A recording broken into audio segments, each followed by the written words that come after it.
Hi everyone, it's Dr. Marco. Welcome to the health tip this week. This week is going to be a question and answer about the network spinal analysis technique. So one of the most common questions I get very often is, why do you only do your touches on the right side or the left side, depending?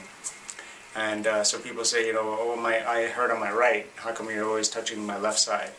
So where we do the touches, just to give you a reminder, the objective of the technique, in general with chiropractic, but just with the technique, is to restore balance to your nerve system.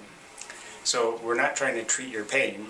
So regardless if you have pain or not, we're going to do our analysis and do the inputs based on what the analysis of the technique tells us to do.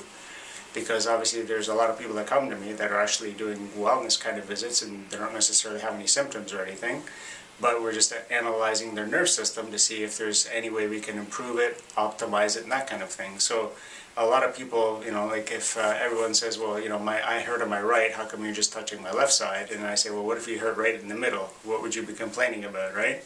So the idea is that where we do the touches is just based on the technique. So if your right leg happens to be the short leg, then the technique says, okay, when you do a analysis, you turn the head left and right, certain things might happen, and then you put the inputs on the right side of the body because the right leg is shorter.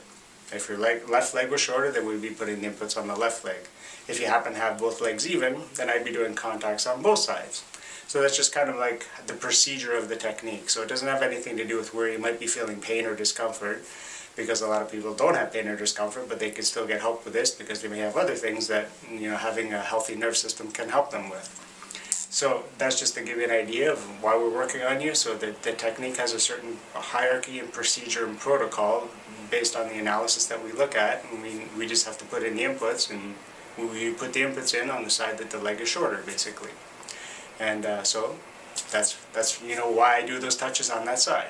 So hopefully that was helpful for some of the people in care, and that's your health tip for this week. We'll see you next time.